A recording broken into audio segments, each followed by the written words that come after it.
Welcome to It's a Mimic with your DMs, Adam, Dan, and Terry. Welcome to the It's a Mimic podcast, the Dungeons & Dragons podcast that is a roundtable discussion with three DMs of varying experience levels. My name is Adam. I've been DMing for about the last decade or so and playing the game a little bit longer than that. With me is Dan. Hi, I'm Dan. I've got the most experience at the table. I've been playing since I was 8 years old. And there's Terry. Hello. I've been playing on and off various levels for about 4 years now. I DM'd for probably a total of about 6 or 7 months. I have no idea what I'm doing, but fortunately these two do. So we come from very different backgrounds, very different styles of not just DMing, but we come from different backgrounds in life as well. I've got an acting background. The favorite job that I ever ran was as a haunted clown running around in a theme park chasing people for about a month at a time. Whereas Dan is a carpenter by trade. Trained in the church as well. It's what I went into school for, was to be a pastor, and that didn't end up going the way I wanted it to, and now I'm back doing carpentry. Yep. And Terry, who's a gigolo? Yeah. It's a soft J. A gigolo. No, I'm a former British soldier. I was a British soldier for 6 years, and now I'm a fitness instructor. And I believe that your scary clown hours were voluntary, and that you weren't supposed to be in that park, as I recall. So and aren't allowed to go back to the park No, the restraining orders ended. So. Oh, okay, cool. Good. Anyway, so what we are going to do today is introduce you guys kind of to who we are, and instead of giving kind of a play-by-play of what our experiences are in previous campaigns, our experiences as players and DMs, we thought that what we would talk about is what we like about D&D, and hopefully you guys will have some opinions and comment or subscribe or like as necessary, depending on what platform that we end up on. Yeah. But this is kind of raw, and it is what it is. I'm going to be playing DM, and I'll be running the show for this one, but we'll be taking turns. We'll be swapping the hot seat as we switch it around. Platforms, I'm hoping for local papers and community hall notice boards. Yeah, it's where we have our old, 80-year-old Miss Eunice off to the side who's transcribing everything to shorthand. Yeah. We need to put that in the background. So there we go. That's our background. It's just the what do they call it? The stenographer. Stenographer. There we go. Thank you. I don't know why I had to mimic. Yeah. So and that is why we chose the name of the podcast, is because you never know what you're going to get, and it's never going to be what the title says it is. So That's true. That's absolutely true. All right. So just to get started off, I want to talk about everybody's favorite class. Mm-hmm. But to figure out who goes first, let's pull out our D20s. Roll initiative. Oh, great. Oh, God. That's what do we get? 3. Awesome. You guys are not done hearing me. I got an 11. So it looks like I'm going first. My favorite class, by far, bar none, and no one should be surprised by this, is the bard.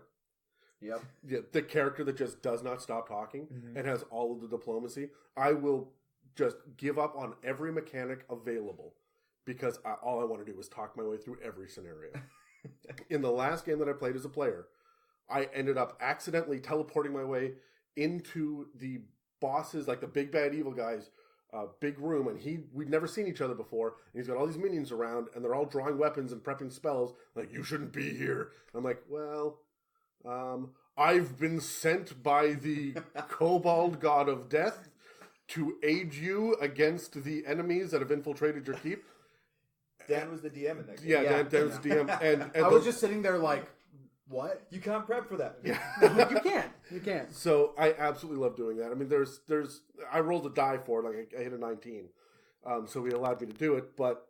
Walking around in kobold gore and a kobold skeleton gave you advantage as well. Yeah, but that's what I want to do is talk my way through it. I want to be creative. I find that while any class can do it, the bard is more likely to do it than the lawful good paladin. Mm-hmm. But I also like the ability to cast spells, especially the utility stuff, so that every battle is different. Yeah. And I like the fact that in 5th Ed, you're a little bit fightier than you have been in the past. You can do the College of Valor, so you can actually swing a sword. the next character that I play is going to be a bard, but they're not going to sing. I'm tired of the minstrel trope. I want one that's a stand-up comedian, but like the insult stand-up comedian, the one that just like heckles back at the audience. That's my next character. That's going to take months of prep because you have to write out a load of jokes or something. Well, yeah, I was going to say, you cast Fireball, for example. Okay, every joke that I have is going to be a fire-based joke or pun. So when I choose my spells, I will have 5 or 6 jokes for each spell that I'll be able to... You realize you will have to go College of Lore with that guy just so you have cutting words. So that's a reaction. You're like sitting there like with your little zingers. Yeah, and I also want to have Tasha's hideous laugh to be like, hey, that was funny. Bam, now you're laughing. Right? So you're not laughing, now you are. Yeah, and so a power word stun, right? Can I get to that level with it? Like that's where I'm looking with the bard. So. Yeah, it's just I killed you guys out here. Yeah. All right, who was next? Who got? That was me. I got 5. All right, favorite class? My favorite class is, even though I've never played one, is actually sorcerer. I love the idea of just chaos and energy just flowing through your blood, and just that, like, all my favorite superheroes are that kind of just like blasters, you know. And I just love that sort of idea of chaos that goes into the game, as opposed to like wizards that are very book smart and do things the proper way. And with a sorcerer, it's like you absolutely often do not deserve that power. And I just love the idea of just being introduced into the game and just so the wild magic sorcerer. Wild magic sorcerer would be my favorite type. Yeah. Or you sneeze and accidentally fart out a fireball? Or turn into a potted plant, I think, equally. Yeah. Or just start levitating, just because you don't have complete control over or disappear. Or disappear entirely. Completely. Yeah. Disappear completely. I love that. But on the other side of the sword, you just have incredible power as well for when it does go right. The one thing I'm not a fan with sorcerers is they made them the pure meta magic guys. Like back in 3.5 and previous editions, meta magics were for everyone, every spellcaster. For everyone, but wizards, because they got a bonus feat, bonus spellcasting feat, they were the meta magic guys, and now it's just the sorcerer's bag with their sorcery points. Yeah, but I like that too, is because they're learning what their own abilities are, so they can harness it more, and because it's more natural, it's more powerful because it's in their blood, and they're not. It's funny because it's like raw, you know. Yeah. One of the things that I would, if I'm DMing a wild magic sorcerer, one of the things that I would be given around tier 3 is items that will cut back on the necessity for concentration. Because I don't think you should be concentrating. You're a wild magic sorcerer. You should be like, oh god, reactionary, bam. Yeah, that's right. Throw that out, right? Yeah. So, anyways. I guess that's my turn. Dan, yeah. So, as I've said, I've been playing the game for 25 years, and for 22 of those... I'm not surprised by this answer. I know it. We should have bet money on this. Yeah. 22 of those I've been playing half-orc barbarians. No, shut up. Yeah, right? You can follow him at Oscar_the_orc. Yeah. Gee, I wonder where the name comes from. Anyways, but I've always loved barbarians. I've always loved the big rage machine, the guy who's just walking in with an axe and he's just going to get stuff done with an axe. It's always been a bit cathartic as well. I've been known to have a bit of an explosive temper, so you can just go to therapy. Is it? I could, or I could. Playing a barbarian, almost said bard, like is like therapy. Playing a bard's like therapy as well. Really depends on how you want to do it. But only if your dad is the big bad guy. but in recent years, as I have matured and grown older, I have grown older anyway. I have taken my preference in the warlock, and I find it incredibly difficult to roll anything without having that little sprinkling of warlock in there. Why do you prefer? Boom, we should bet money on that as well. Why do you prefer warlock over the other spellcasters? I think intrinsically they have far more flavor to them. They get a decision right at level 1. Most spellcasting classes, you get your decision at level 3. Most classes, you get your decision at level 3. Like your major decision. Warlocks get at level 1. Are you an old god warlock? Have you made your pact with this? Have you made a pact with that? I'm also a big fan of giving the DM things to play with. Because the DM isn't just there to make a story. You're not just there to write this massive narrative. You want them to have fun too. And I like doing things like, well, I'm going to make a pact with the forest, the disembodied entity of plant life. I'm going to make a pact with that. And now, anywhere there's a plant, which, think about that for a second, I'm now connected with this thing in some way, shape, or form. But they have such a limited spell casting ability compared to the others, which is the reason why I myself would never want to level a warlock. One, they get their spells back on a short rest, so like you can get that through pretty quick. That's true. Yeah. And a lot of their spells are their class spells are non-concentration and last for hours. So like you can drop a Armor of Agathis on you and you're good for 8 hours. Yeah. Right? I mean, Hex, yeah, you're going to have to concentrate on a Hex, but you can have a Hex, one casting of Hex, go for a day if you're after level 5. Yeah, and they have their invocations as well. Buff them Are a lot. sick. Yeah. Like Devil's Sight, being able to like have vision in darkness, even if it's magical. Like it's just I like them. They're a bit. I like the new flavor of them. They haven't been in previous editions. This is the edition where they might have been in 4th. They were in 3.52, but they were deep dive. Yeah. And like I've always liked Hexblades and stuff like that. So now I like the Warlock. I do like the Hexblade Warlock, actually. That kind of fits into the type of thing I like. What about, well, you're running now. I was about to say, what about worst classes? Yeah, no, that's fine. Shall we roll initiative again? Because I like rolling dice. I like 5. 12. Mother fudger. All right, yeah. 2. I keep winning this. I'm winning the podcast, guys. Which I'm sick because you're the DM of our current campaign. I'm sick of you winning the dice game. That's just because you're sore. You just died. I did just die. No, my character, not me. I'm okay. But I do have to drive home. You're in our thoughts and prayers. So I would say my least favorite class has got to be the cleric. I just find the cleric boring as all hell to play. Really? You surprised me. Yeah, I know, right? The last character that I played was a cleric. And I think that a cleric is a cleric is a cleric through and through. I don't see how clerics can be different from one to the next. I don't see there's not a different hook. Like you could be a different kind of sorcerer or a different kind of wizard or different kind of rogue, and an arcane trickster to a thief to an assassin is different. Yeah. For a cleric is a cleric is a cleric. Oh, you can heal a little bit more, or you can hit a little bit harder, but you're still just a cleric. Yeah. It's boring to me. I don't like the idea of the heavy plate armor, stomp, stomp, stomp, poof, here I am the meat shield at the front. And that's what you are as a cleric. You're relying on your high AC. But I also found that my cleric was super squishy, because you get the D8 for your hit die.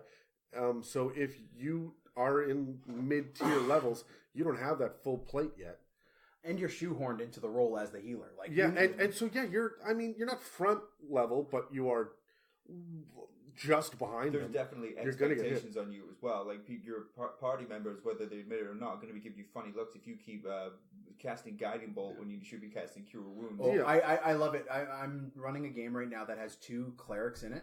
One of them uses a quarterstaff more than he uses his spells, and the other one doesn't know he's a cleric in flavor, and his abilities are slowly being released to him. Okay. So we have 2 clerics in a party, and everyone's all like, we're good for healing. Neither of the clerics heal. Yeah. And it's just I, as the DM, am just sitting there cackling maniacally because like someone will take 20 damage from tar and fire trap that I set in this keep, and everyone will look to the 2 clerics, and one of them be like, I'm a blacksmith, I don't know what you're doing, and the other one's like, Murr! Like it's that is the noise he makes, yes. But love you, Tuck.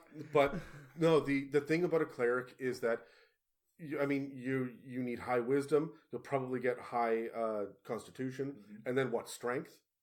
So depends where you want to go, because if you're in war domain or you're going to life domain, like you're dumping dex no matter what you're doing. You're dumping dex, and you're probably dumping charisma too. Which means that the single most important save in the game and your D8 health is you are up front as the healer for everyone else, and you are just getting pounded on. Mm-hmm. Yeah. And I don't know. And I might be a little bit biased as well, because the last cleric that I had a tragic ending. Self-imposed, but a tragic ending. He sliced his abdomen open, didn't he? No, he cut off his dwarven beard and then just slit his throat open. That's right, he slit his throat open. But they... he was 21, wasn't he? He was young. Yeah, he was young for a dwarf. He was just an infant. But the I don't know. I don't think I would ever play a cleric again. I think that a cleric is necessary as an NPC in early levels to follow the party around to help them heal up. Mm-hmm. But I would never actually choose to be a cleric again unless they're going to release a new book beyond Xanathar's with new stuff. Well, that's one of the things that I've liked that they've done with Fifth is they've offered divine to other classes so that your sorcerer could be a divine soul sorcerer, and all of a sudden you get cure as a sorcerer, or a celestial blooded warlock, which just makes the cleric even less special. Yes and no. I don't know. That's my answer, man. I just don't like the clerics. There it is. We can turn this into the why clerics are awesome podcast, but I'm not. You're not going to change my mind. What's your least favorite? So Adam and I have talked about this before. We are playing in a game right now that is all about pirates and sea travel and traveling on boats in rivers and through jungles and swamps and all these other things. It's a ship, but go on. Well, and when we were sitting there making characters, Adam's like, "You're gonna have a druid. You're going to have a druid," and for the life of me, even to this moment, it will never be me. I cannot stand druids. They feel like clerics that are shoehorned even further into I like animals and hate civilization. Yeah, but you see, for me, that's it can be very powerful later on. Oh, they can be massively powerful, but take your storm druid and throw them in a cave. You can't create clouds. You can't. Why not? Well, no. That's part of the. At least it was the way the rules were in 3.5. I'm not sure how they sit normally. Like, you can't create a cloud of like a lightning cloud in a cavern in a cave. It just doesn't work that way. And like there was that little bit of a disconnect, and then you're always turning into those right? limitations don't exist so much in 5th ed. The same way that they got rid of the alignment restrictions for a lot of the classes. So they really kind of pulled back on that to let you can make a cloud in a dungeon. You're fine. Yeah. Why couldn't you pull the moisture from the air and create a storm in here? Yeah. Right? So, well, with some of the recent spells, like another reason why I like warlocks is they're cantrip monkeys, and they've released several druid cantrips like mold earth and shape water, and these spells that are ridiculous in their power and their scope, and they're exclusively druid spells. And like the teasing of the elements, I'm starting to warm up to druids, but where I sit right now, I'll never play one. I would much rather play my second least favorite of a monk to that. Okay, all right. First of all, ain't nothing wrong with monks. Second of all, the point that I have to make to you is that if you keep looking at the druid like it is a tie-dye shirt wearing hippie. Oh, yeah. This is the guy walking in like, hey, dudes, let's do adventuring. Right. What I want you to think about is the old Celtic druid in the robes with the war paint from ash on his face. Yeah. He's sitting around Stonehenge like talking to Cthulhu. Right, that is the druid that I'm interested in. Just terrifying. Like the most ancient, dark evil. When you think, oh, your body doesn't change because you're a druid. And then when the sun comes up, he washes it off and goes and peddles his vegan wear somewhere in the supermarket in town. Like, no, absolutely not. He heads back to his little earthen hut. He goes into this little cairn in the middle of like a field. It's just like a hill, but it's got a hole inside of it. And he goes in there and starts casting spells and throwing bones. And that's the druid is the witch doctor. Because you could do druid like that old kind of like pagan sort of style, or you could do it switch it to like Africa or like the voodoo style or something like that, and it would still work. So there's different ways that you can bring it in. You're right. It's moving away from the tie dye and hippie beards and stuff like that. What about you? This is gonna be no surprise to you guys. I'm just not down with barbarians. I just okay. We were just talking about how you talk about clerics and how it's all cleric is a cleric. Barbarian for me is always barbarian. It's a big, muscular human or Goliath or half orc, and they're dumb and they have a big sword and they can play the game on easy mode by getting half damage from everything apart from psychic damage, which is very rare type of damage to take. There's no challenge in that. What are we doing here? That's one aspect of the barbarian, though. But what's the rest of it? They get angry and they hit stuff. That's true. And I mean, it's not like you're going to have a whole lot of people that are playing the zealot. Yeah, the zealot, the divine barbarian. No, There's no, no. also there's the zealot. There's the ancestral guardian, which has like spirits that pop up and do things. There's the there's a bunch of options. What's the one that frenzies? Oh, the frenzied berserker. Berserker, thank you. I said zealot, I meant berserker. Because again, I don't give a damn about barbarians as Adam's far as with me on barbarians here. Barbarian is those wasted pages before the bard. Yeah, Right. So that's right. That's right. The first, yeah. But I mean, skip past them. you look at the downsides, and I don't know. There are some classes that are just, or some subclasses that are weaker than others. I'm with you 100% on the barbarian, which is why I think in our last campaign that we had a barbarian who chose to sit in the back and cast spells because he cross-classed into sorcerer because he was bored of being a barbarian before the first session. Yeah. He wanted the barbarian flavor. Yeah. But not the barbarian mechanics. And then when it came time for him to actually like level up high enough where he got to choose a path, he went and he chose a homebrew path that we worked on. So, yeah, and I just think that, see, like, barbarian, yeah, and you have your other kind of martial classes, fighters, for example. Fighters I like because there's different ways you can do it. You have your battle master, you have your champion. There's a little bit more flavor to it, a little bit more finesse and style. Barbarians, you just get angry and hit things. You're taking half damage, and you're probably there's done. so much more flavor inside of a barbarian than there is a fighter. I will say this though, one of my favorite characters that I ever made was a halfling barbarian.